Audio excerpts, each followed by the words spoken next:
infinite complacency. People went to and fro over the earth about their little affairs, serene in the assurance of their dominion over this small, spinning fragment of solar driftwood, which by chance or design man has inherited out of the dark mystery of time and space.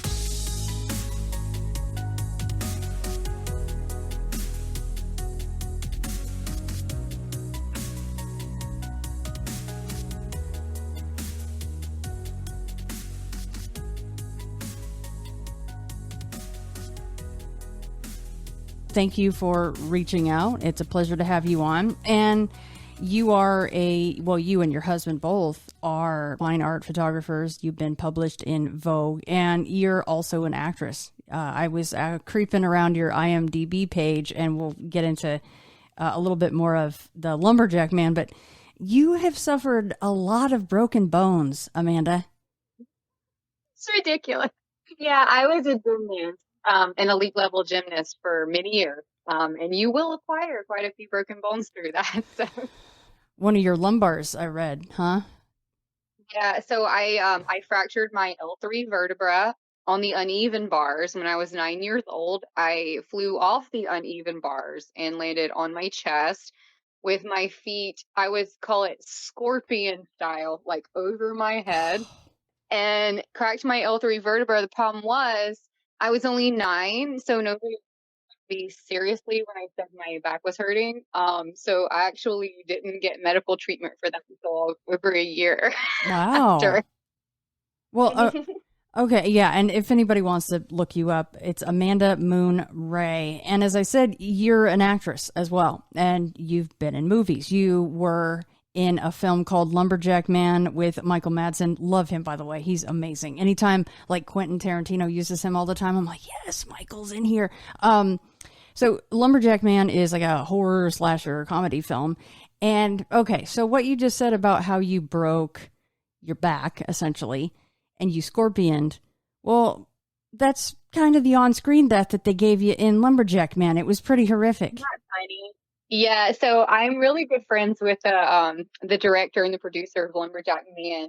So actually, I helped cast the movie as well as act in it.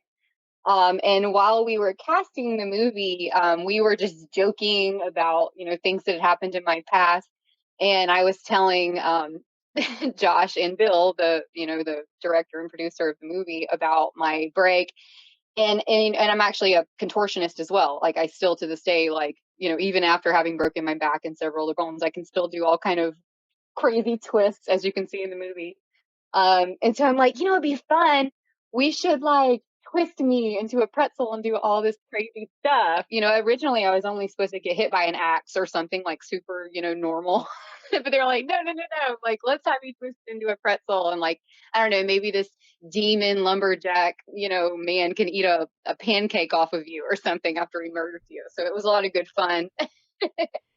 Yeah, I saw because it's, and people can just, I mean, you shouldn't spoil it, everyone. You should just watch the whole film, but you can go on Amanda's IMDb, and in some of your, teaser clips, you can watch her death scene. And I thought, I wonder, that's probably her in that actual position after reading how you broke some bones. So that's pretty cool. Except for the bones sticking out, that was you.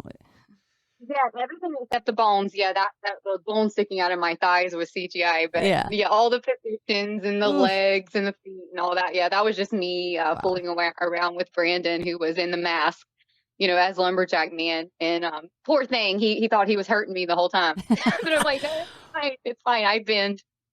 I don't blame him, because most people that are not talented in that way would be in a whole lot of pain. So that is very impressive, Amanda. My goodness.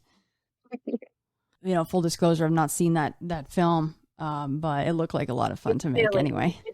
It really is. Like, people go into it thinking like, oh, this is going to be this like scary horror movie, and like it could be scary if you approach it in the right, mindset. But what we really intended, going into making the film was it for it to be fun and funny and silly, and we really hope that that kind of conveys, So And okay, so as much as I love to talk about movies, and everybody knows that, and I could make comparisons for all kinds of things right now, we could go down a rabbit hole. What we're here to talk about is your own paranormal rabbit hole. And it sounds like it started at quite the early age.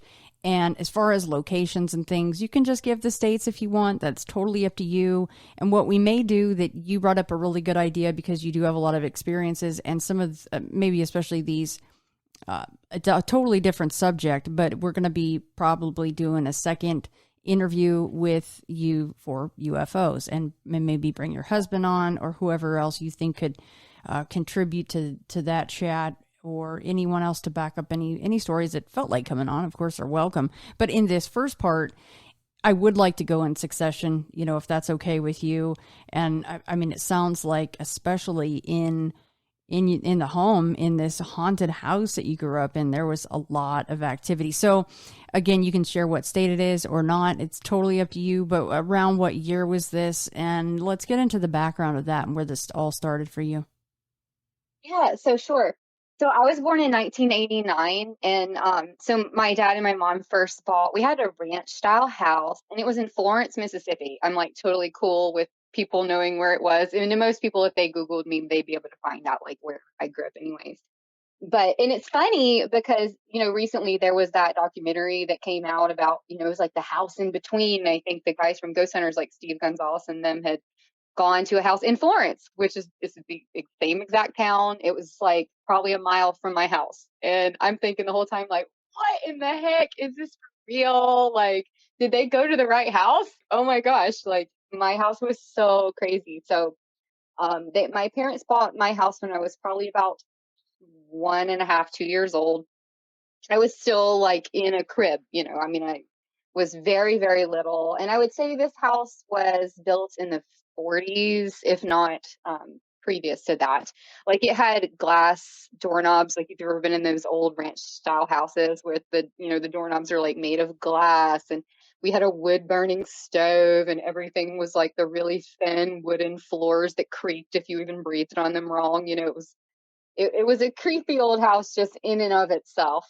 And it's kind of interesting because my aunt had apparently visited the house before we even moved into it. The woman who owned the house previous to us had babysitted my aunt. And my aunt said, her name is Jennifer, but she said she used to go over there, to my house when she was a little girl. And the woman who owned my house she would describe her as a witch. Like she would say, she would take me on hikes in the woods, and she would collect animal bones and like hang them from the ceiling with herbs and all this stuff, to me that was very foreign to me as a little kid in the early 90s. And we're like, what? I didn't hear this until years later until I started telling my aunt, like, gosh, my house is haunted. And she's like, yeah, no, duh. Like the lady who used to own it was like a witch or something. So when I was really little baby, in the crib still, I can remember like my very first memory actually was waking up in the middle of the night. And I remember looking up at my mobile as any baby would, and it was spinning over my head. And I just remember seeing my mobile turn into spiders. And it was like every strand of the mobile was a spider, and it was slowly like descending on me as I laid there in my crib.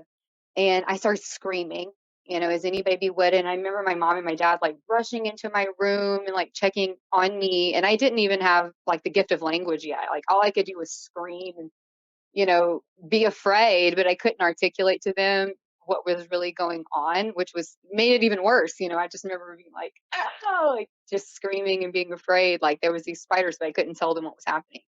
And of course that filed away in my mind because I was just a baby. And years and years went on, and I just felt uncomfortable in the house.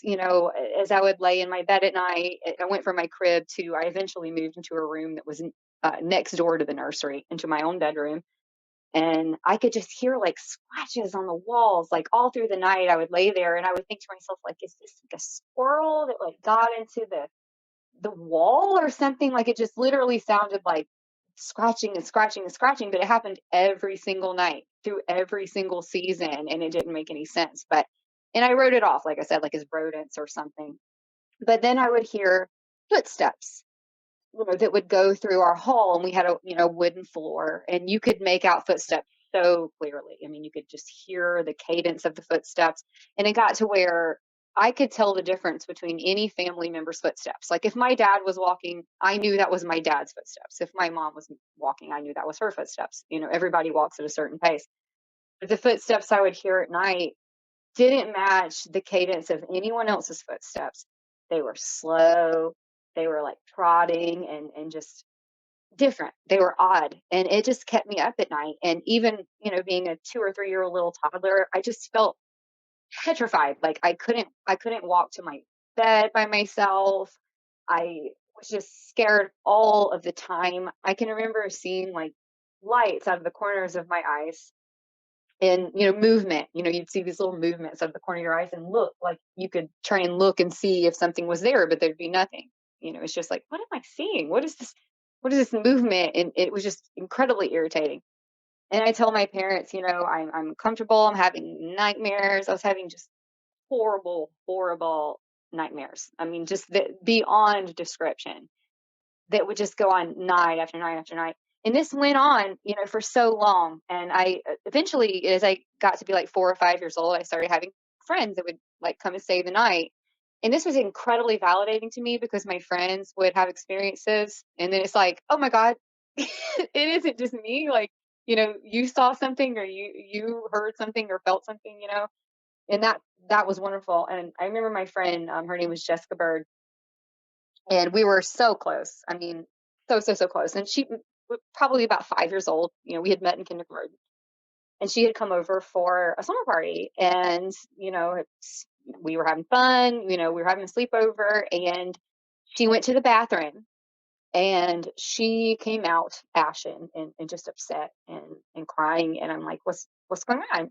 And she told me, like as serious as a 5-year-old can be, that she had seen a little boy that was lying in my bathtub, just lying there. Like the boy didn't interact with her, didn't say anything to her. He was just like lying in the bathtub. And this greatly disturbed her. And it was so disturbing to her that she literally could not use the bathroom by herself anymore. Like nobody wants to have like company when they're using the bathroom. She couldn't use the bathroom. We would have this system where we would go to the bathroom together and get the shower curtain and like wrap it around each of us, so we could have semi privacy. Like if we were going to pee or something, we could pee behind the shower curtain, but we would giggle and know like, well, we have an audience, but at least we're not afraid of whatever is going on, in this bathroom. So that was kind of the first validation I had. And Sorry, Amanda, before you move on from that, just, I don't know if she even told you these details or if you asked, but a couple things. Did he have any clothing on? Like, because sometimes the ghosts will wear period clothing, if they're from another age, another time. And then was there water in the tub with this little boy? No, she didn't comment on the water, but I asked her, like, what did the little boy look like? And, we're like 5 years old trying to communicate these horrible, fears to each other. But the way she described it to me was he was dressed, in like period clothing. Like it wasn't modern clothing. And she said he looked like he was asleep. Like he just looked like he was asleep in the bathtub, and she did not mention any water at all. But all she was adamant about was that she absolutely could not go to the bathroom by herself. And Shannon, I'll tell you this is really weird, but a few years later, I was probably at 9 or 10, and my dad had gotten me a metal detector for Christmas. And I went out in the backyard, and I was, going all around my backyard, and right near the bathroom, like there was this walkway that went around the backside of her house, and my metal detector started going off. So I dug up, and we found this really old metal toy gun. Like it wasn't a real gun, it was a toy gun, but it was made of metal. So it was obviously quite old. And it had obviously belonged to a little boy. And even my parents at that point, like once we dug this up in the yard, they were like, that's kind of weird. How do we explain this? This isn't like, it was like this little silver or I guess it was silver colored. I don't know what actual metal it was, but my dad kept it in the windowsill of our kitchen for a really long time. We didn't really know what to do with it. But to me, that was incredibly validating because it was just so odd to find this little boy's toy gun like in the backyard at the same time as my friend, just adamantly telling me that she had seen this boy in the bathtub. So And you there's that. guys had shared with your parents what was going on, and did they hear, what about the footsteps and all these other happenings? Or was that stuff that you had to share with them and be like, hey, mom, dad, I heard footsteps again last night, and they're like, oh, Amanda, we didn't hear that. Yeah, no, they were incredibly dismissive of it. Like my mom was the type of person where she was just laugh things off. She's like, oh, probably just your imagination. She wasn't condescending or anything. My dad was like the most straight-laced, serious person in the world. Ghosts do not exist. Don't bring it up. It's stupid, which is really funny because later, and we'll get to this, but he had his own ghost experience. So he had to kind of rear back and apologize. But yeah, no, he wouldn't hear anything of it. So it was all very much dismissed as childhood fantasy and all of this, even if my friends, were coming and saying, this is scary, like, that really wasn't enough. Again, we were only 5 years old. Like to him, we were just kind of, I guess, over imaginative. Right. But it just kept getting worse. Honestly, like it was kind of funny because I had a younger sister and her name is Sarah. But even as I was like, I'd say 6 or 7, she was just like this little toddler, and she would make a show of walking me to my room. Like, gosh, Amanda's so pathetic. Like, look, I can walk. I'm such a big, brave girl, and I'm going to walk her to her room, and I'm going to prove to you that, nothing is wrong and that there's no ghost. But it's kind of funny because one time me and my sister and my friend Allison were having another slumber party. There was always people to like see this, there was so many witnesses. So we were having a slumber party, and we decided we were going to play hide and go seek. So my sister Sarah was, I'd say she's probably about 5 or 6 years old at the time. And she was it. So she was trying to look for me and Allison. And me and Allison decided to hide in my closet. And so my house was divided into different sections. There was like a really old section of my house that was the area that was primarily haunted, which was separated by like this really heavy swinging door, but then went into a more modern area of the house that then there was several additions. So that went on to an even more modern area of the house. And as you went on, to these different areas of the house, it got less and less haunted. It was like the core oldest part of the house that was really, really bad. And that's where my room was. So we had decided to hide in my closet. And my room had originally been a living room. So the original layout of this ranch style house was that my bedroom was the living room, and it had a door to the outside in the room that had eventually been kind of sealed in and drywalled over and made to wall. But my room was humongous. I mean, it was like 14 feet wide by 14 foot wide. It was quite a large room, and it had a humongous closet. Me and my friend Allison got in the closet, and we were hiding in the shelves, and there was lots of boxes and debris and stuff in the closet that we could hide behind.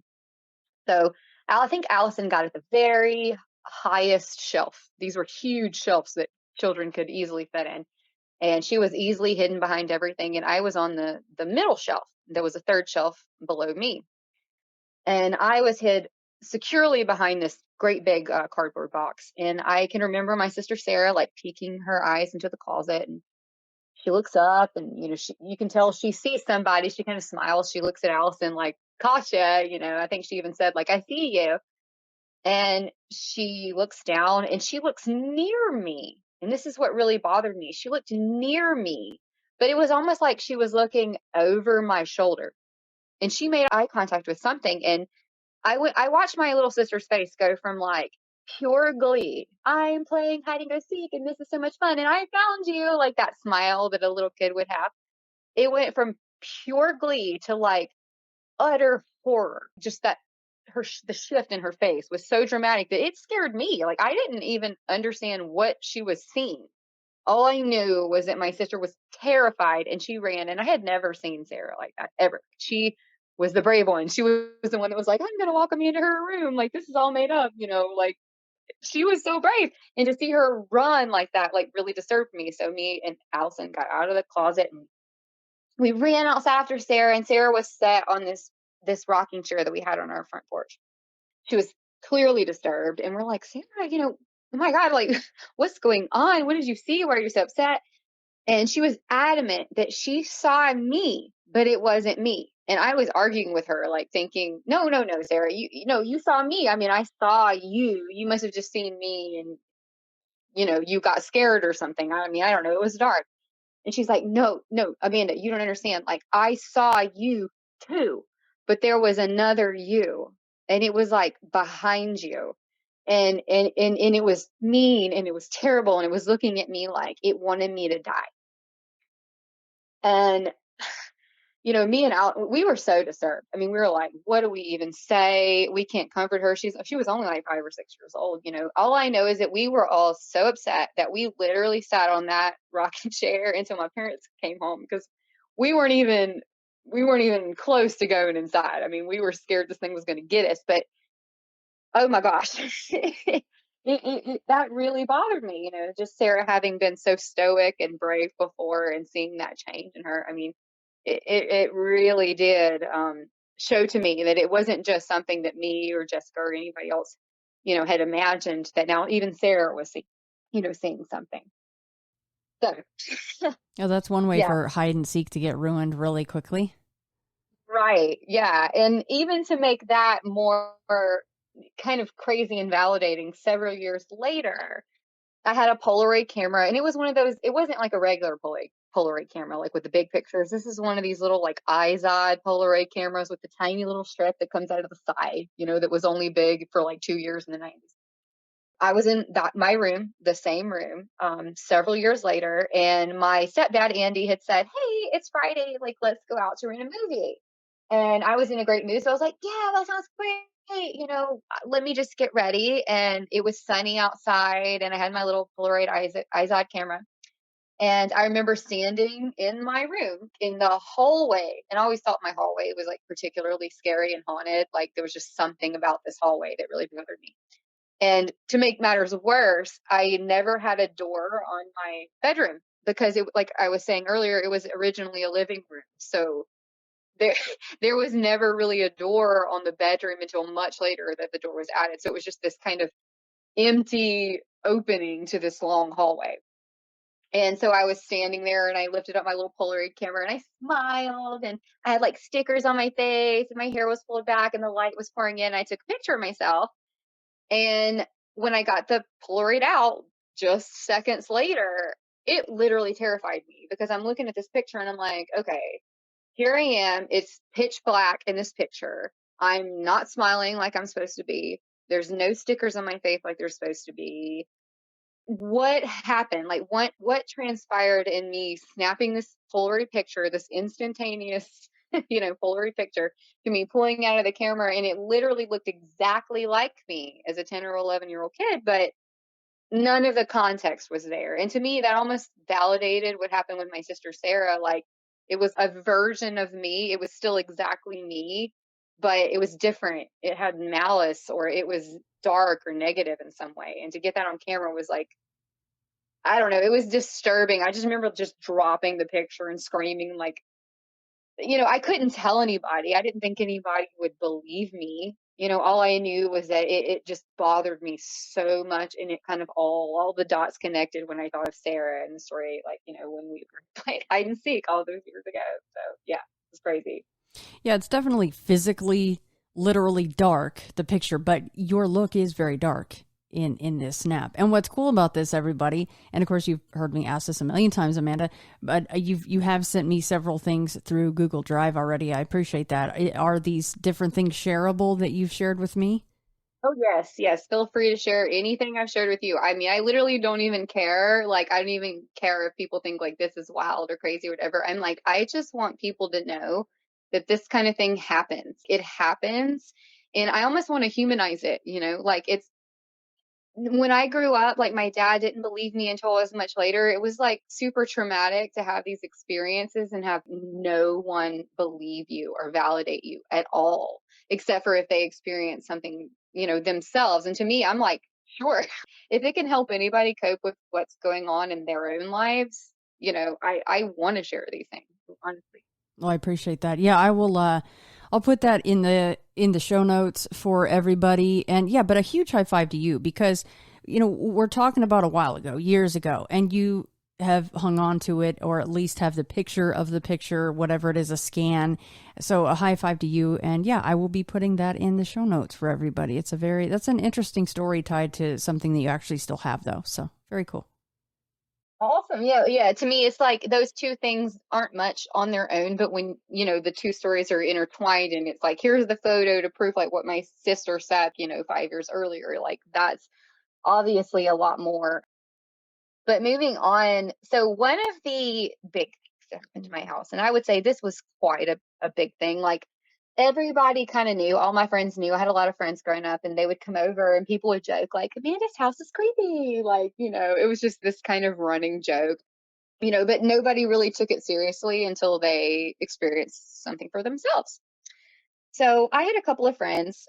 So there was these two sisters and their names were Ashley and Teresa. And I'm still very close friends with Ashley to this day. Like we're, besties forever, that kind of thing. So they were over, and my friend from gymnastics, I was an elite level gymnast, as you know, because I broke my back.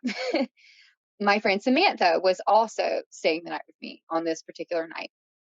And Ashley had suggested, because she was one of those people, she's like, I'm interested in all this dark stuff. I love seances. I love vampires and vampire movies. We like to watch like Interview with the Vampire and silly stuff like that. Like she thought it'd be really fun if we had a seance. And I thought that was a great idea as well. So, we decided that we would go in the hallway where it was super creepy and we would have a seance outside of the nursery where most things happen. So we sit down and we light a bunch of candles and, we're just kind of like, ooh, if there's any ghosts, we're a bunch of 11, 12 years old, girls. If there's any ghosts, do something, we were asking for it, and we went on like that for a good 20 minutes. And to tell you the truth, we were really disappointed. Like nothing happened. Oh, okay. And Ashley was even kind of making fun of me like, well, geez, yeah, your house is so haunted, like how come nothing happened? And we just laughed and brushed it off and we kind of went about what we were doing.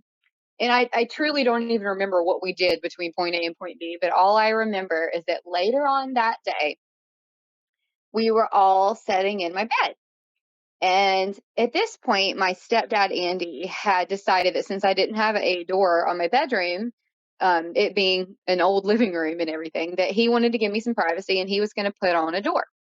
So he had put a door on my bedroom. But the problem was my door kept opening and closing like every time the air conditioner would come off or come on and off. So and I knew that it was the air conditioner, so I'd be like, well, I already have ghosts in my, my room that I'm dealing with. So I may as well like just write that off as being the air conditioner. And so what I would do, because it would freak me out, was I would like stack things in front, like I'd put a little door stop or something in front of the door so it wouldn't open and close on its own, because that just made me even more paranoid watching my door opening and closing, despite the fact that I knew it was the air conditioner.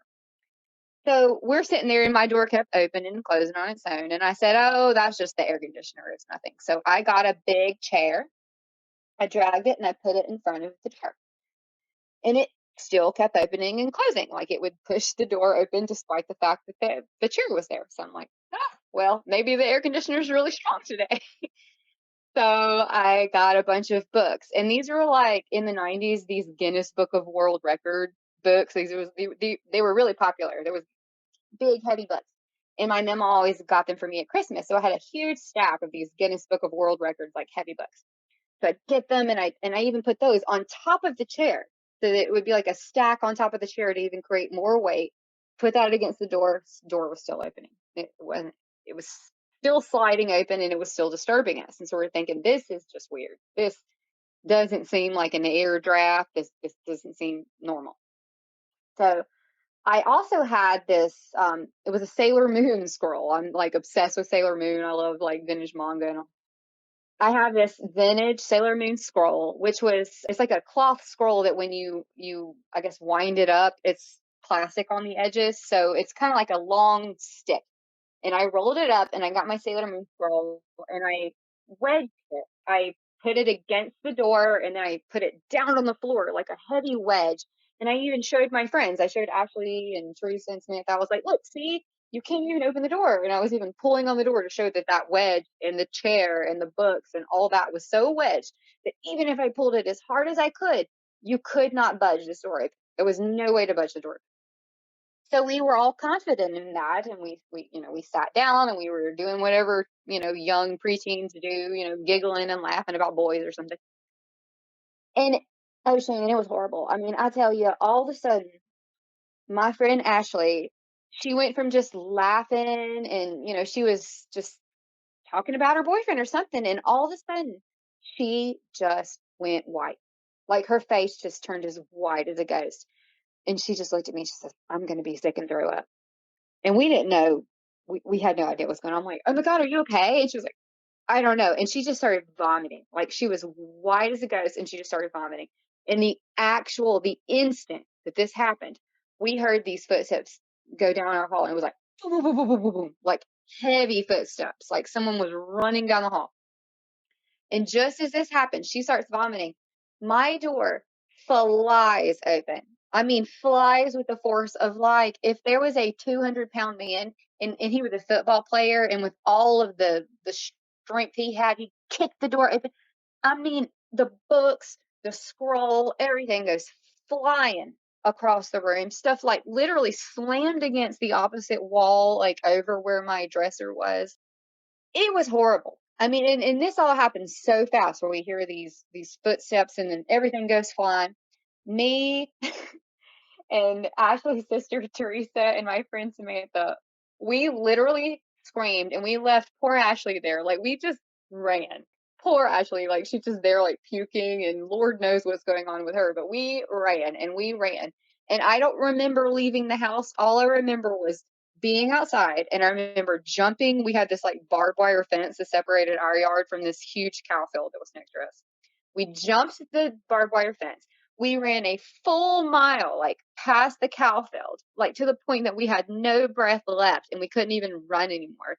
And I just remember us all like kind of hyperventilating, like, oh my God, like we can't run anymore. And only then did we stop to talk about what had just happened. We were like, what the living F? Like we were freaking out. What's going on with Ashley? Like, oh my God, I can't believe we just left her there. We felt so horrible. And so at that point, we're thinking, well, we've got to go back and check on Ashley because we've abandoned her in this horrible situation. But like, we were so afraid to go back. So we are like gathering our courage and we were like, okay, we can do this. And we meander back, we make it back to our house. And by the time we had gotten back there, my stepdad, Andy, was there in the room with Ashley. And I guess he had found her or something and he had a rag over her head and was taking care of her. And he had already called Ashley's mom and she was going to come and get her. And I just remember standing there and looking at her with my friends being like, none of us knew what to say. We didn't know if she had been possessed. We didn't know what had happened. All we knew is we had seen things literally fly across the room, slam against the wall, the footsteps, her turning white, her puking. And I don't know if it was a delayed reaction to the seance that we had had earlier that day. That's the only thing that we could think. But the really interesting thing about this is, I mean, Ashley and I are still friends to this day, and this is pushing on 20, almost 25 years later, and we still talk about this to this day. Like it still bothers us. She still has no comment as to what happened other than it was horrible and she got sick and that's all she remembers. The whole ordeal is just, I don't even know. I mean, wow. So that's all she said, is that just, I don't really know why all of a sudden I just had to get sick, and she did. So she literally said all of a sudden she was sitting there and she just felt sick, like she was gonna vomit, and she did, and she vomited all over the place. She was as white as a sheet. Like I said, my stepdad sent her home. Her mom came and picked her up. She was sick for a full day, and to this day, but she still remembers everything else. She remembers the books and the chair flying. She remembers the seance. She remembers all of that. And it disturbs her. I mean, to a great degree, as it would disturb anyone, not understanding what happened. Like, she doesn't have any recollection. There was no voices in her head. She didn't feel possessed. There was nothing there apart from she literally just felt so overwhelmed. she just started vomiting, and she has no explanation for it other than to say that maybe she was possessed. Even she doesn't understand. Was she maybe taunting whatever you guys were trying to contact any more than anybody else? Oh yeah, and that's the thing, Ashley is one of those people that she's very playful. She's like, come on, like she's definitely one of those people that toys and plays and and asks for things. So if there would have been anyone that would have been targeted, I can imagine it would have been her. She's also like just super open. She's just an open soul. She bears her soul in any situation. So it made sense to me that it would be her. Like she was open to that kind of experience. Whereas her sister was very closed off. I don't know much about my friend from gymnastics, Samantha, other than like we were friends. I don't know if she was into that kind of thing, other than this event terrified her. But if there were one of my friends that were open to that kind of thing, it would have been Ashley. So it's interesting to me that that happened to her as if she were almost vulnerable. And what kind of seance were you guys executing? Well, it wasn't anything formal. I mean, to tell you the truth, we had no idea what we were doing. Like literally all we did, it was so rudimentary. I mean, we were like I said, preteens. So we lit candles in a little bowl, and we didn't do anything more than just say, "Oh, if there are ghosts, we are invoking you to come, and we want you to show yourself in any means that you feel necessary," and that kind of thing. We were asking for it to show its presence. And it was interesting because when we did that, nothing happened. And nothing happened for hours and hours until we just sat in our room and we were giggling and having our girly fun and not thinking about a thing. And then all of a sudden, that's when we hear it. That's when we hear the footsteps and the door flies open, and holy moly. I mean, it was truly, it, it was horrifying. Well, see, and that goes to the whole thought that it's intention. Some people will say, well, it's not the Ouija board itself, it's the intention behind it. Yeah, yeah. It was like we invited it in almost. And it was like, "Oh yeah, you want a show? I'll give you a show." It gave us a show, it just didn't give it to us when we expected it. It Right. gave it to us when our defenses were down. And it had more to throw around at certain times of the day. So I actually have one of those Guinness books, so I know Right? exactly what you're talking about. I mean, yeah, you could conk somebody out with one of those with a well placed, kick I to mean, the I had head. a huge stack of these things. Like every Christmas, my grandma she'd give me one book, and they build up over time. So I had this huge stack, like that on top of a chair, on top of the Sailor Moon scroll, like wedged, like, anyway, none of it made sense. It truly, to this day, it bothers us. It bothers Ashley. And she's, to this day, like I said, almost 25 years later, she still validates that being true to her as well. And I'm sure she'd be happy to speak to it.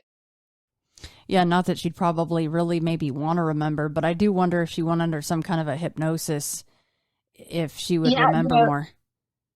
it honestly, it seemed like almost like she was in a trance when it was happening. I mean, it was just so odd the way her demeanor changed so quickly, her color changed, her vomiting. Like, if she even fully admits she doesn't remember a lot of what happened, when she was vomiting and when this entity or whatever happened. I mean, we can't explain what, and it could have been anything. It just seemed like something kicked the door in and sent everything flying, and then made her sick simultaneously. Thing is, you know, that kind of thing happened a lot. And that, as scary as it seems, was one of the more benign, episodes that happened. The scariest thing to me that happened, and this happened to my little sister. She was a little baby at the time, and honestly, she doesn't even like to talk about this. Like, if I bring it up, she shuts it down. She was like, because it disturbs her. She was just a little baby, like vulnerable at the time. But I'd say a year or so, could have been less, within the same instance. I had another friend that was staying the night, and her name was Molly.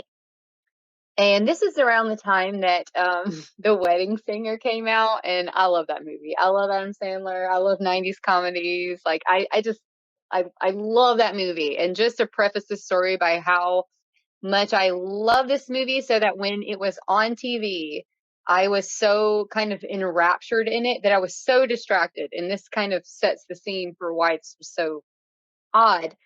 Me and my friend Molly were having a slumber party.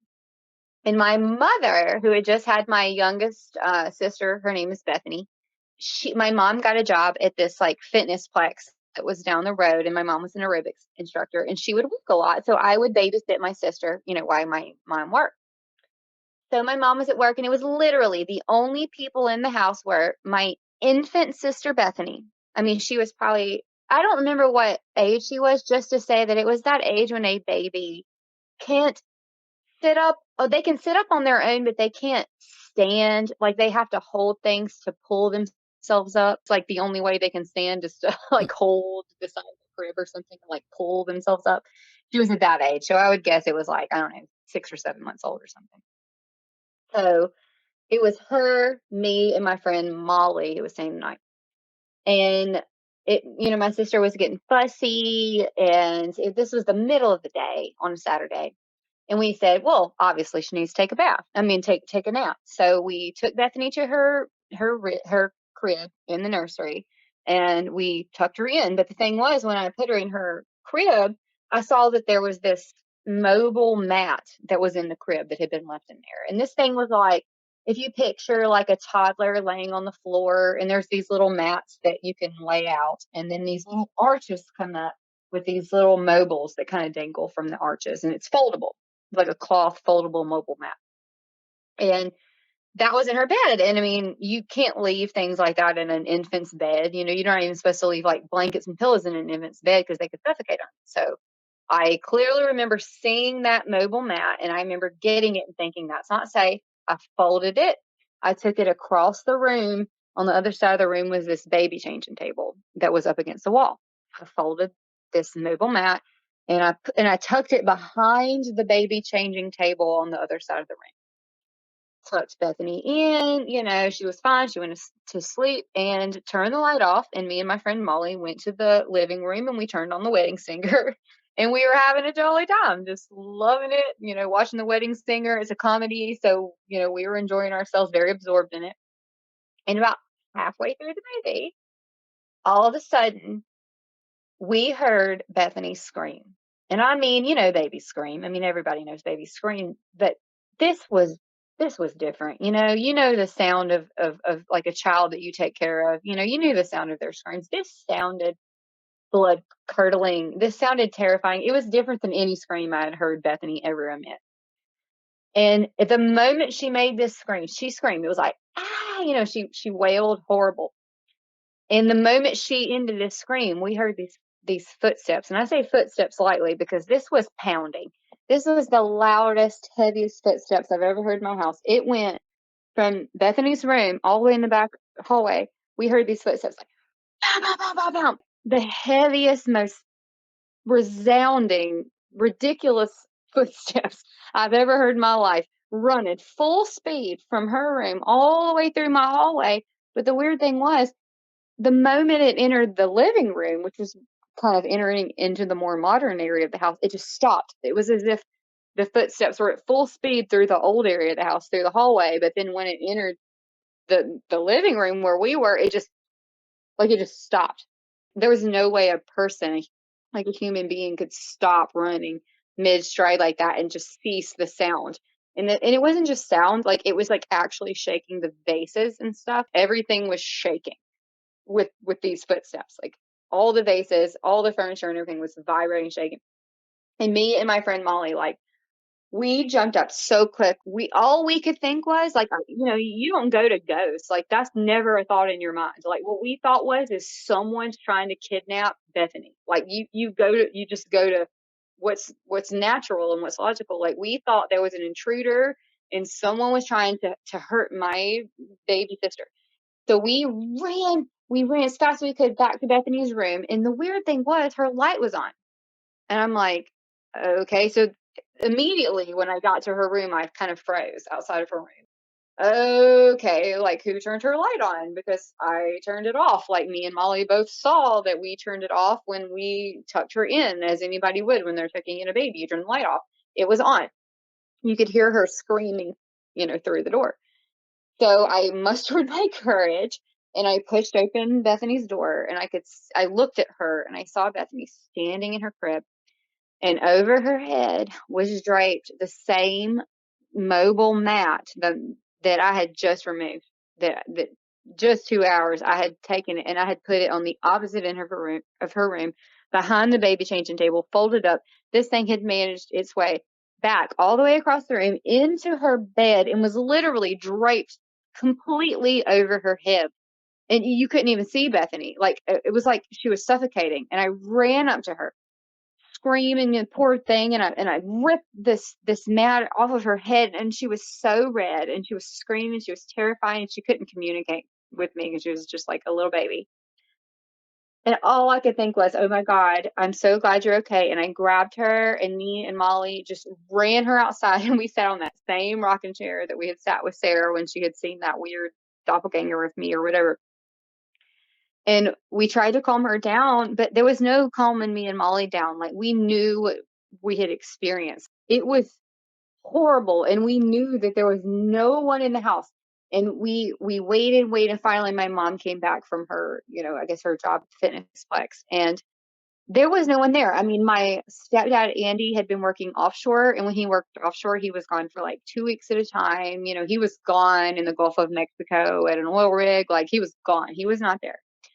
My house was old. The windows were painted shut. No one could have come through a window. We knew that. We even checked all the windows. I mean, they were all nailed and painted shut. The only entrance is the front door and the back door. The front door, we were sitting by because we were in the living room watching the wedding singer on the big screen TV in my living room. The only other door was the back door, which was in the kitchen, which we checked multiple times and was locked. When my mom got home, she was like partially disturbed, I think, by the story. Like, she was like, oh, that's kind of crazy. But I guess she again chalked it up to maybe like the fact that me and Molly were only 10 or 11 years old, and she thought that maybe we were like blowing out of proportion. She did take the time to like walk to to the two doors and just say, wow, that is locked and that is weird. But there were no cameras, there was no way of proving or corroborating that other than the fact that it was just horrible. And I literally don't know what could have happened other than the fact that this being or whatever it was trying to suffocate Bethany or what. Because, I mean, why would a being put a fabric mat over an infant's head if it had any intentions that were good? You know what I'm saying? Like, it wouldn't do that if its intentions were positive. And that just bothered me. God, it bothered me so much. And Bethany remembers this incident? She does. And let me tell you, Shannon, she does not like to talk about it. It really disturbs her, and it's one of those things, like, if you bring it up, she's like, like, we're not going to talk about that, because I was like a defenseless baby. And she doesn't remember anything all she remembers is the trauma. Like, she remembers me and Molly running in and screaming. She remembers the mat being over her head, and she remembers, the fear. But she didn't remember seeing anything. Like, she has no recollection of anything being put on her. All she remembers is the fear and the trauma, but she's not open to talking. So something interesting that's standing out here is the fact that you and Bethany both have memories from a very, very early age that I think a lot of people cannot pull memories from that far back. And it seems like there are some folks that I have spoken to that seem to have quite a number of paranormal experiences over years or a lifetime that are of this same group of folks that do have these very, very early memories. So and without getting into any of her stories, maybe she'll want to come on sometime, I don't know, but does Bethany also have a list of paranormal experiences? No, that's the weird thing. Like, that's the only thing that she contends that had ever happened to her. And she does not like to talk about it. It's a very uncomfortable topic for her, but she has very early memories. And it's weird because I have very, very early memories. Like, I can remember things, in my crib. Like, I can remember being like a tiny baby. I can remember my first birthday. And I don't know if this is maybe like a thing where people just have good memories and so they have better recall and maybe they can on things like maybe I didn't block things out of my mind that other people would have or something. But to a great extent, I think this is one of those things where Bethany, like, she was like, if I could talk about anything, I could talk about memories in my crib, but I will not talk about that horrible incident where that horrible, whatever it was, we don't know what it was. We always got the sense that it was a male, just the way it made us feel. Everybody in my family just felt this was a male. None of us got the feeling it was female at all, ever.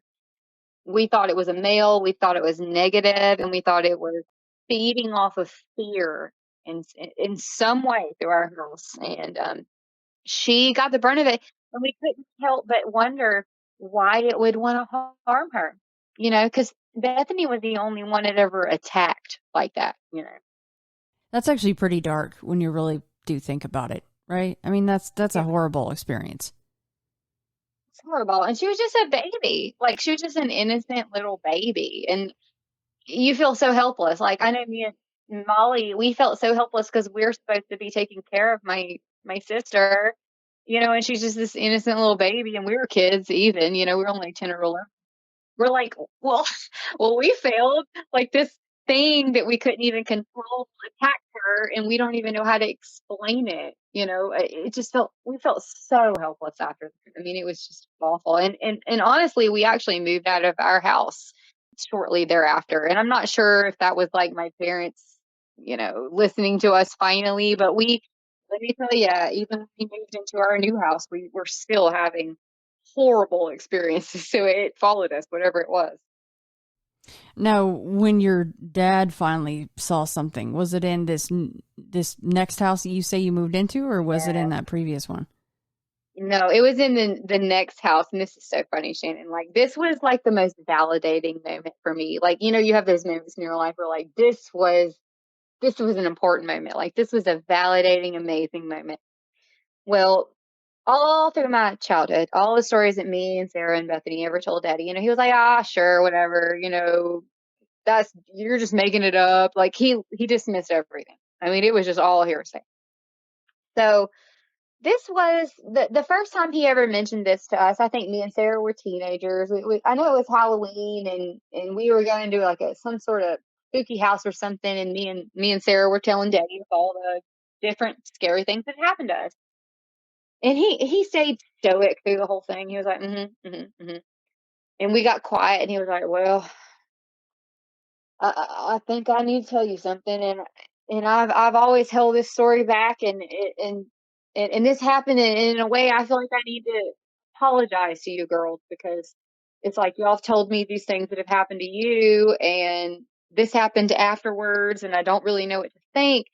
But he said, and he swears to this. He swears he told this story to his mother, like everyone. He would swear it on his life, on the Bible, on everything.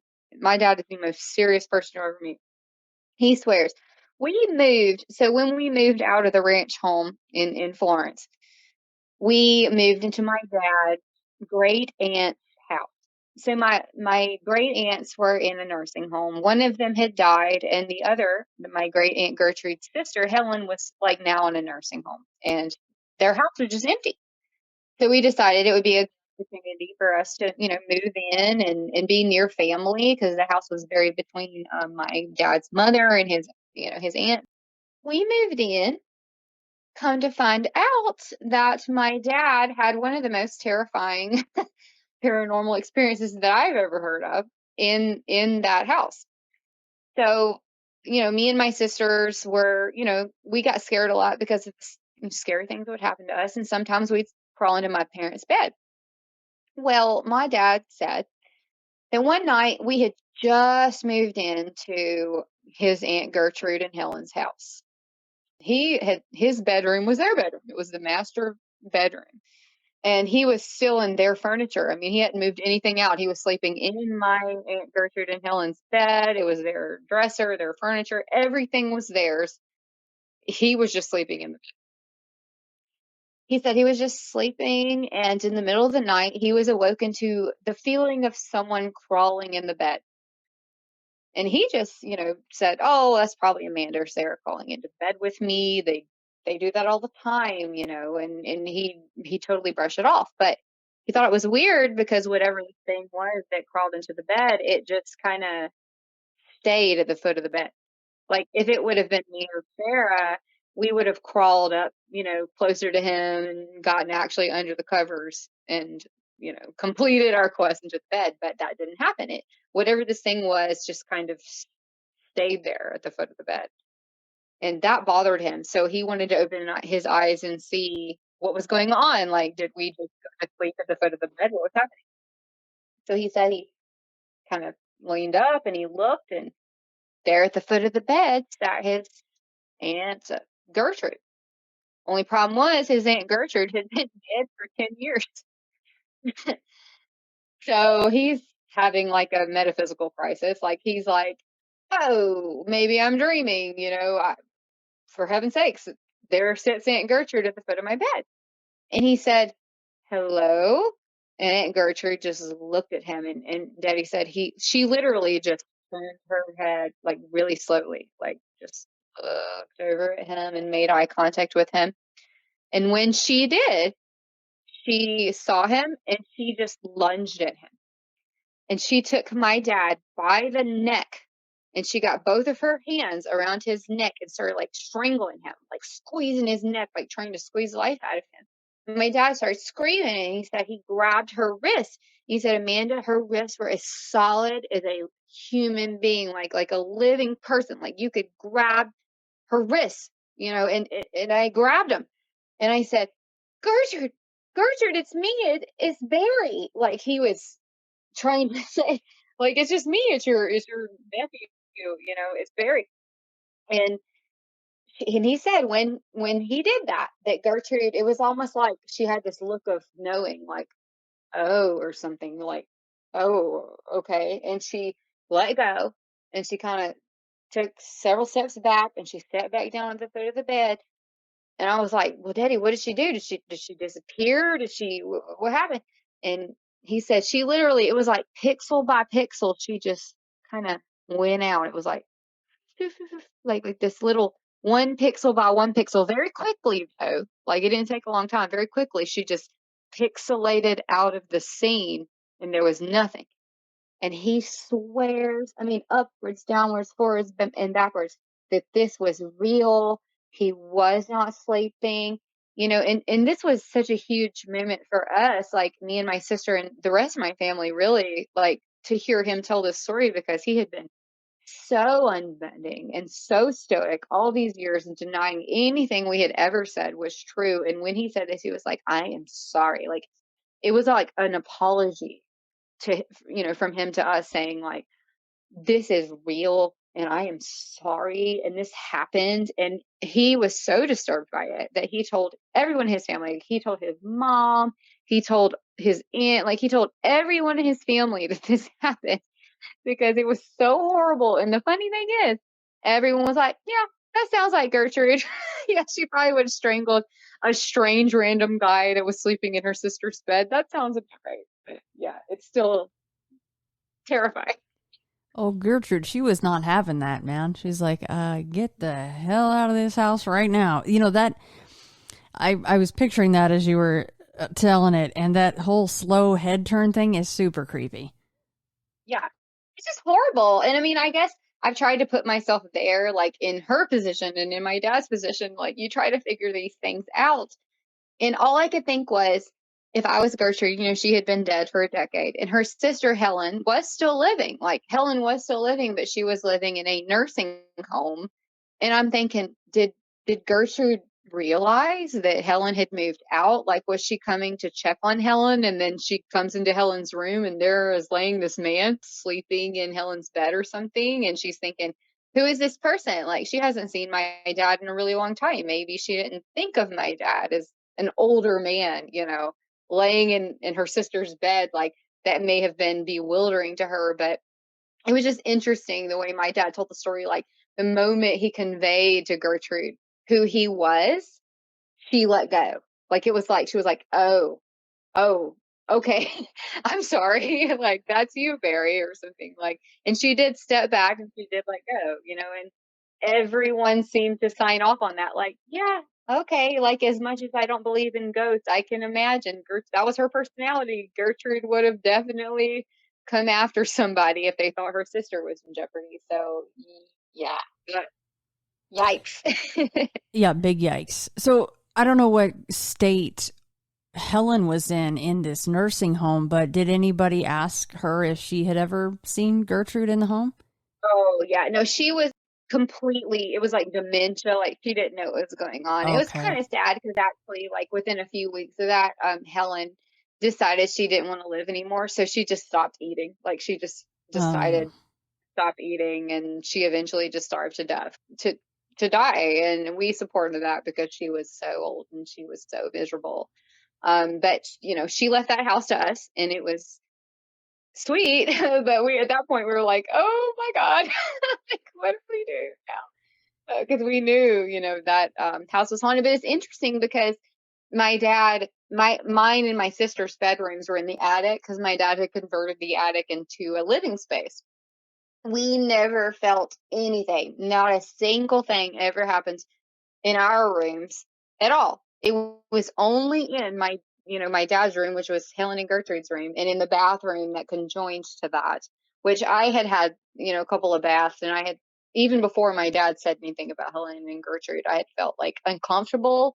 That feeling where you're like, oh, I'm just having a bath or something and I'm all alone, but all of a sudden I feel like I'm being watched, or I just feel uncomfortable. Like, I had that feeling several times in that bathroom. But it really validated it to me when my dad like confessed to me and Sarah, like, oh God, like, wow, this horrible thing happened and I have to come clean. And at this point, yeah, yeah. I believe y'all, and I'm so, so, so sorry for all of that. So you guys are probably a little bit like, I'm so sorry, Dad, but yes, finally you're Yeah. admitting that there is Oh yeah. something else out there. Oh yeah, yeah. Well, it's funny because Daddy had always been open to like UFO stuff and like Bigfoot stuff. Like, he was open to that, but ghosts, no, the ghosts freaked him out or something. Like, he was one of those people that were like, that makes me uncomfortable, and if an idea makes me uncomfortable, I will not entertain it. I'm not going to think about something that makes me uncomfortable. But the moment that happened with Gertrude and Helen, like when he had that visitation, he was like, oh my God, there's no denying this. Like, at this point, it's over. Like, there is no, like, this is real. And we have had it honestly completely fundamentally changed our relationship. We could talk about things more. We could openly communicate in a way that we could never communicate before. And honestly, I thought it was incredibly beautiful, like, that we could now truly be open with each other after years of feeling like we couldn't communicate. Yeah, Gertrude did you a favor then. I mean, so that's right after you guys moved in. So does he continue to sleep in that bedroom? Like what changes? How long are you guys there and what else goes on in that home? We were there for about 3 or 4 years, and then we moved to another house. And when we moved to the next house, nothing ever happened again. It was very much tied to the locations that we were at. Like, that was it. It was like, okay, we left, and that there's nothing more. And it was so refreshing to feel finally comfortable. Like, if I could go to sleep in my room and not feel terrified, like something was stalking me while I was sleeping, or I was constantly being watched. Like, if I was even going to the bathroom, like, you couldn't even feel like if you took a shower that you were having privacy. I mean, it was horrible. And it went from that feeling of just no privacy and just trauma and awfulness to just, is this for real? Am I in this nice house and we're just living our life and nothing's bothering us? It was a weird transition, but I mean, we still went on experiencing things, but they were handoffs. It was things that would happen here and there that weren't at our house or whatever. And I do think that there must be something with my family. Like, there must be something there because it's like, no matter where we are, no matter what we do, something crazy happens. No matter if it's positive with angels or something, no matter if it's negative with some weird demonic black shadow. I don't even know, Hat Man. My aunt seen the Hat Man. Like, there's so many things where, I mean, honestly, I don't even know how to describe it other than I just truly at this point have come to the conclusion that my family just is magnetizes these things. And for whatever reason, this activity, whatever it is attracted to my family or to families like mine. Well, yeah, I mean, even Aunt Gertrude, after 10 years, has the energy to come back, right, and visit her house.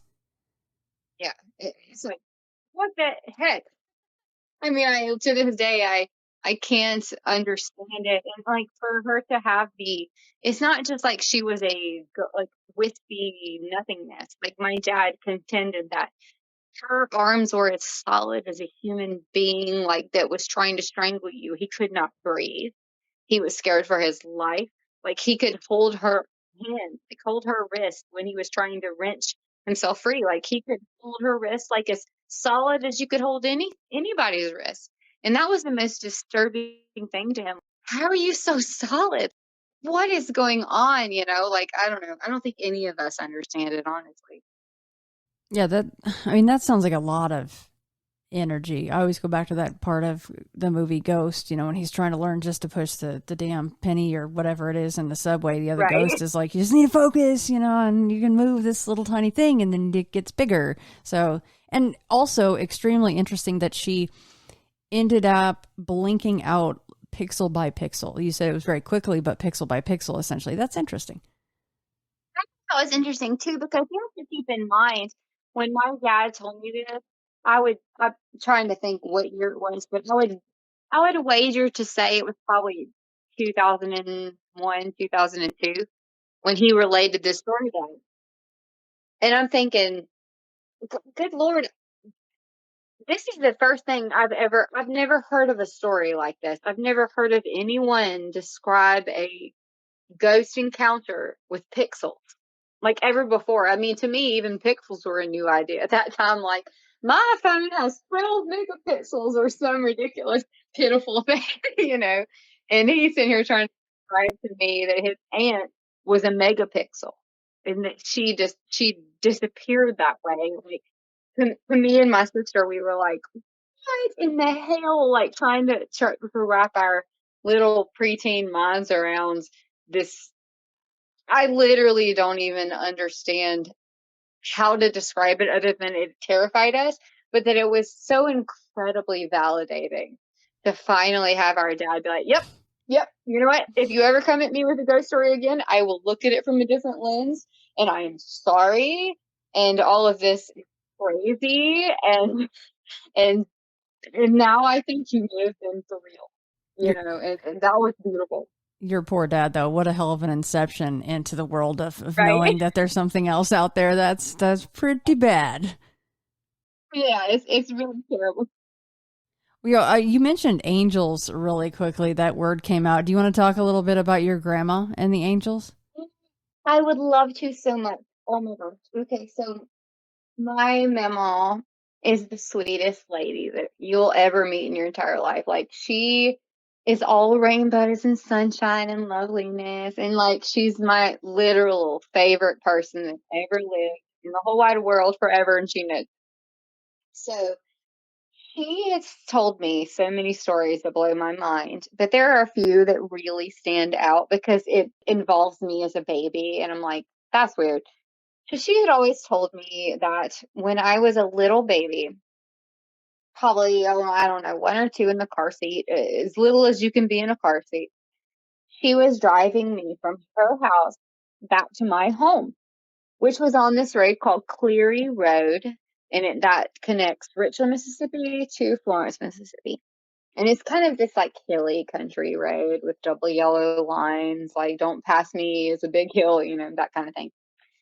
So her and my aunt Jennifer, which is her daughter, which is my sister, my mom's youngest sister, were in the front seat and I was in the back seat in the car seat. So they were driving along this road and they come up along a hill. And as they crest a hill, they see, this car that had come up on the other side of the hill. And it was like they were about to have a collision. I mean, there was no moment. This was a horrible, huge hill that there was no visibility on at all. And they were both coming up at both sides at the same time. And they both saw, this is it. And as they realized that, they knew that a collision was imminent. I mean, that was all there was to it. And my grandmother and my aunt both tell the same story. And this is what really blows my mind. They both swear again and again and again that it was like a ball of light erupted outward and inward from the car. And they felt as if the car that we were in slammed. It did slam into the car that was in front of us. But they describe it like it was like a wall of jello. There were like both the cars did hit each other, but there was a wall of jello in between to absorb any contact at all. And my grandmother says, Mama says that she saw in this brilliant white flash of light, she said she saw an angel. She said it was a beautiful angel, all clad in white, that was holding its hands out, like its hand spread, right out in front of it, like to stop the car, like with its hand out like that.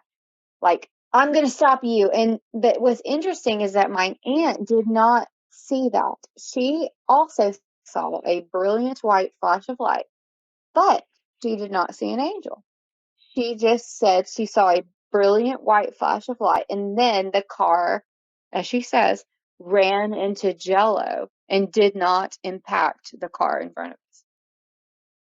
I don't know how to interpret any of this other than to say that both of my family members tell the same story, but with minor outlying details, except for the angel. That's the only that's the only difference, right? Like, Mim contends that the angel stopped the car and that it fell like jello. Jennifer says a white light stopped the car and it fell like jello.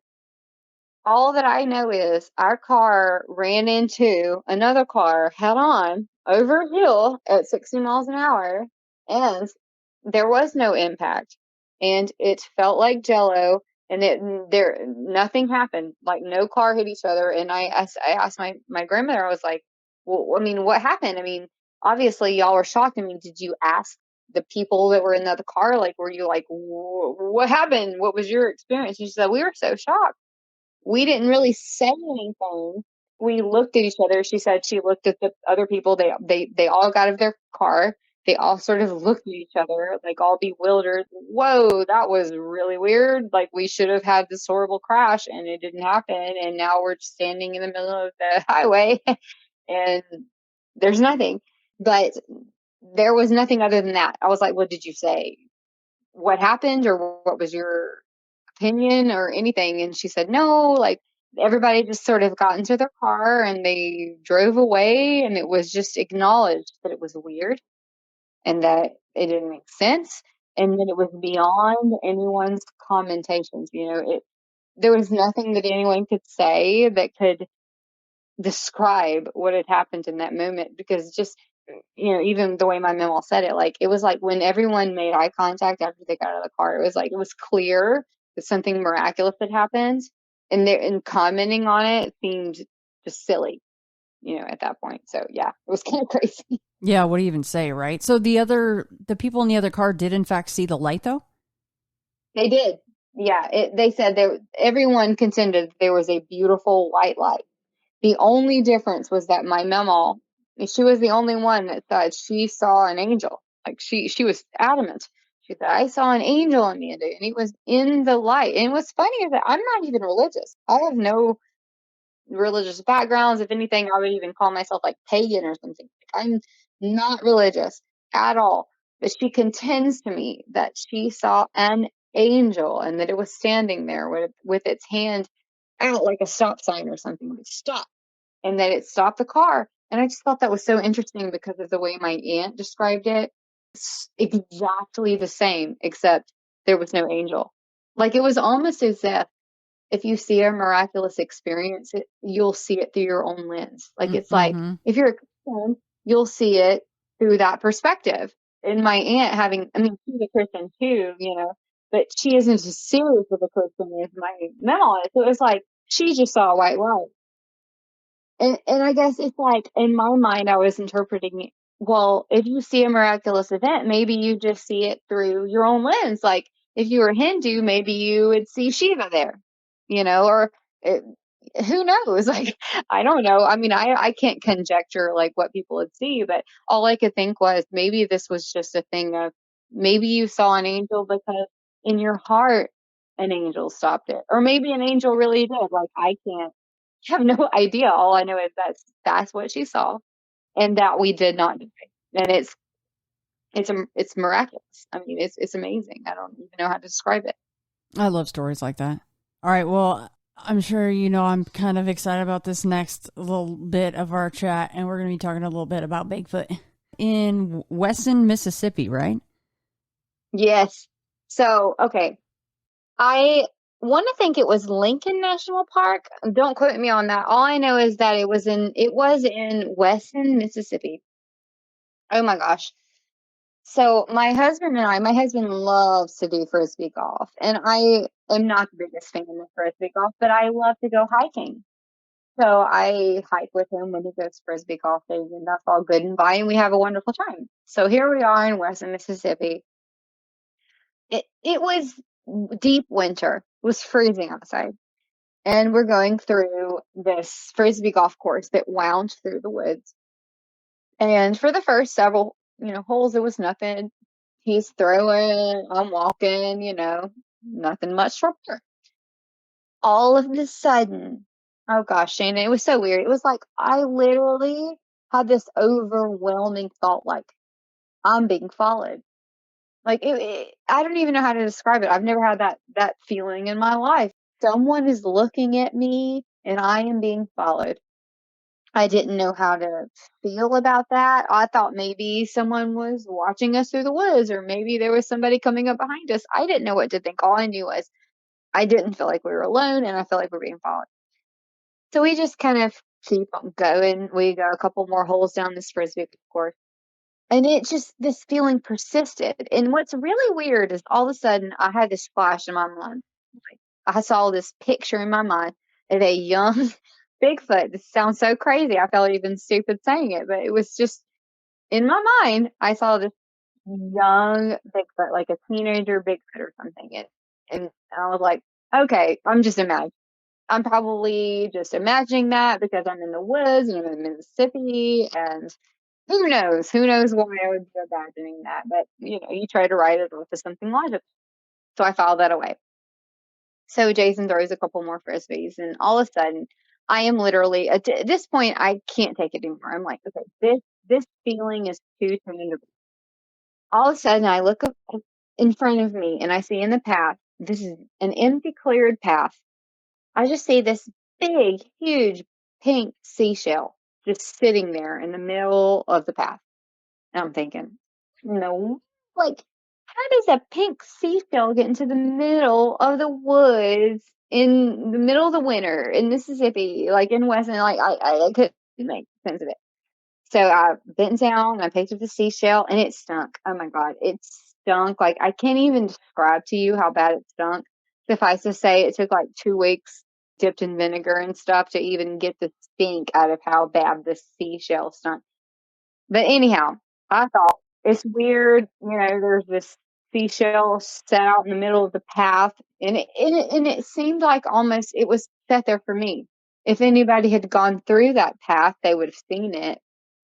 I don't know. I mean, to me, it seemed weird that there it sat just in the middle of the path as if it was waiting for me. So I bent down and I grabbed it and I put it in my pocket, even though we kept walking, and I kept just feeling as if we were being watched. Like, there was just this insatiable feeling that I couldn't shake. Like, God, I feel like something's watching us. We went around the bend to this other hole, and I told my husband Jason, I was like, oh my gosh, I can't take this anymore. I'm about to walk off and just look and see if I can find anything. So somehow, just as I leave, like, I start walking off, and this amazes me. I walk straight to a creek bed, like as if I was led there. And I felt like, okay, I need to be here. And I walk up to this creek bed and I look down, and there in the mud was this footprint. And I'm like looking at this thing and I'm like, okay, this thing's huge. It's like a foot long. It's huge. The most amazing thing that stuck up in my mind about it was the footprints, like, or I mean the toe prints, like the toes were quite large, like larger than a human being's toes would have been. And I'm trying to wrap my head around it and I'm thinking, okay, it's middle of the winter. Why would a human being be walking around in the middle of the woods in the freezing cold in a creek bed that's wet and cold and horrible, barefoot? Like, I'm trying to make sense of this. I can't make sense of it. It's not making any sense. All I can do is photograph it. And I took pictures. I took pictures of the print. I took pictures of my husband's foot next to the print. We couldn't make sense of it. I put the shell away in my pocket. I still have it. I mean, I still have the shell. All we could think was, what in the living hell? Like, what could this be? Like, there is literally no explanation for it in the middle of the winter like this, for there to be this footprint in the red mud, in this disgusting, yucky red mud, where there is no reason. I mean, I have no comment for it other than to say that it was strange. It was weird. And I have photographic evidence to prove that it's true. Yeah, you do. And you sent me those too. Thank you for that. And I will put those in the show notes, like I said before. Okay, so a couple things to ask you. I got the picture open here. And of course, I looked at them before, but I want to pull them up again while I'm talking to you. So you can see, in fact, some of the toe impressions, what looks to be toe impressions, right? And the question is, I get the impression that I'm going to use the word impression here for a couple different things, unfortunately. I get the impression that the substrate there, that the dirt, the mud looks kind of hard packed. So when after your husband has his foot there, when he took his foot away, how far down into the mud does his foot go? Not much. So, okay, so to give you some clarification, in Mississippi, what that would have been red clay mud. Any footprint that you would have put your foot, if you would have put your foot or your hand or anything into anything there, that would have been red clay mud. And, and we knew that. And Jason, when he put his foot down, we were aware of that, and he put his foot down. We even measured it, and I think Jason's foot was about 11 inches or something. With his shoe on, he was wearing a Vans shoe, as you see in the picture. Mm-hmm. And even with that photograph with the 11 inches, like the shoe or the print was much bigger than his footprint. But what stood out most to me was the size of the toes. It was like, what in the world? These toes are so huge. Like if you put your toes into the ground, like, I don't know, it really bothered me how deep those toes bore into the ground. And it also bothered me, gosh, it was December or January or something. I mean, I can't be like 100% certain of exactly. I know it was the winter. All I know it was freezing outside, and all we could think was, what human being would be wandering around the woods in the middle of the winter, like, tra-la-la, I'm going to be jumping across a riverbed in December or January or something, like in Mississippi.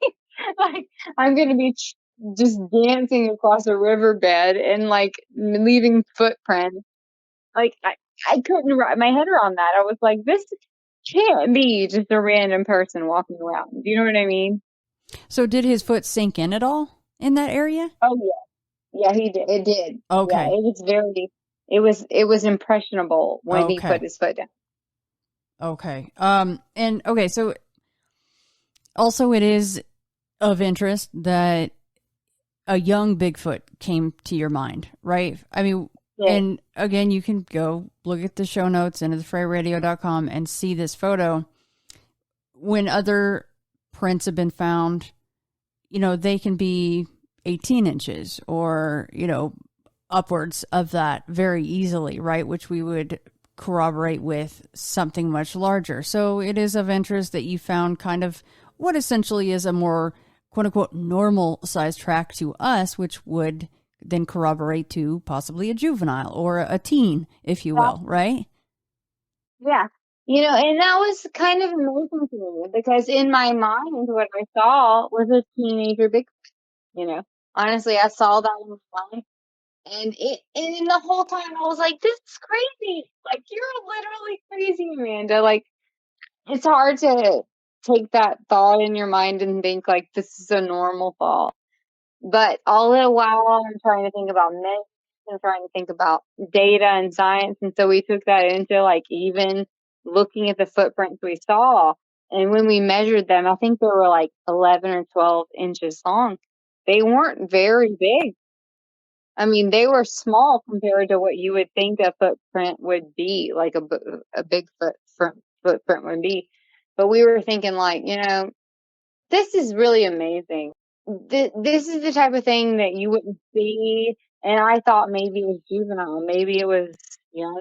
I mean, honestly, I don't even know anything about like what that could be other than what my instinct was to think that maybe it was a younger Bigfoot or something. I don't know. I mean, honestly, it blew my mind. And this Frisbee golf course, is this a very busy place? Yeah, it's in Western Mississippi. It's at Lincoln Park, I think. I mean, don't quote me on that. But it's pretty busy. And we had been through there a million times before. And we'd never had any suspicions, no experiences, nothing. And then all of a sudden we go through and then I'm having these crazy experiences and visions and everything else. Yeah, it was weird. What do you know what county that's in by chance, Amanda? I don't, so I would think it's probably Lincoln All right. State Park or something like that. Lincoln. Okay. I do see a Lincoln on here. I was just on the BFRO.net to see if maybe there was a report on there. But I do see if it is in fact in Lincoln County, then there isn't any. Doesn't mean that there isn't any. It just means there's none reported, So, but I can look up. Yeah. I can look that up later. Just to double. I should have done that earlier. Sorry, because I thought about that and I forgot. I always just like to corroborate it if I can, because you just never know. But yeah, cool, exactly. cool story. Good to draw those lines. But yeah, but how do you begin to explain and this might go back to you and your family members seem to be very in tune to this kind of a thing, and especially once you hear Stacy Brown, he'll be coming on. His will air on Thursday. It's already out for patrons, but we talked about maybe this kind of other side of Bigfoot and how maybe some people might be a little bit more in tune to whatever vibes they're putting out, right? And people can take with that what they will. Just like I've talked to Bobo and he said it's not paranormal, it's just pre-normal. And something Stacy and I talked about was maybe Bigfoot can just use a little bit more of their brains than we can. That was just, it's something that I've said many a times. But if they can do that, and then they have somebody like you who's a little bit maybe more, you're open-minded. Maybe your pineal gland is not as calcified as somebody else's. I don't know. But maybe those two things married together, you can get this image of what's following you. And then you find this footprint. So the corroboration is kind of there. That's right. Like, it's like, I literally don't even know how to speak to it because honestly, some people can sense these things and other people just can't. And I can't help but think that, like, is there a family line thing? Is there something going on where, like, and honestly, this sounds sad or something, but my family has been tumultuous and negative. Like, from day one, we have a lot of drama and trauma that happens in our family. And I can't help but think that, like, maybe this type of stuff is just attracted to our family because there's a lot of negativity there, and that makes sense to me. I don't know. I mean, there's no way to really prove that, but it makes sense to me that there may be some magnet, like some reason why all this would be attracted to a certain family at a certain time, Well, and I don't know. I don't really know why people would think it would be so weird that we would talk about other other aspects of Bigfoot. Here's why. Because we have human beings that can remote view. And that's a real thing. And that's a real thing because the military has and probably still does use remote viewers. So, it's not that weird to talk about this stuff. And I think Bobo's spot on with that stuff when he says it's not paranormal. It's just pre-normal. We just don't understand it yet. Ain't that the truth? Hell yeah. I love that. Yeah. So that's kind of my stance on that. But also, very cool story. I mean, at least for you, though, if you had a big one around, then you'd know, okay, Jason, let's just walk out the other way here. Because, maybe that next time you're going to know, hey, I don't care if you're only 9 holes in. We're out of here, dude. Let's do this. Yeah. And it's so funny. Like, even Jason was like, "Do you even want to talk about that big story?" Like, I don't even know. Like, it was so weird for both of us. You know what I mean? Like, you're always weirded out by paranormal things. Like, you never go right to that. It's crazy and it's paranormal, and that's never the first thought in your mind. You always think like, oh, certainly there's a logical explanation, right? That's the place where you go, and it's nice to have that support. Like, yeah, where he's like, well, we'll go and we'll talk about this together and that sort of thing. So it's kind of amazing. So I'm kind of excited about like if we ever did another interview or whatever, we could talk about, because God Almighty, we have seen so many UFOs, like you just don't even know. Like, it's crazy. There's so many more things to talk about. Like, I don't even know what to say. It's like literally insane. I think my family just has one of those issues where it's like we say, it's like a magnet. Weird.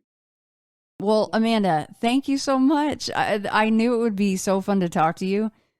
Oh, thank you, Shannon. It's been wonderful. I've been wanting to talk to you for so long.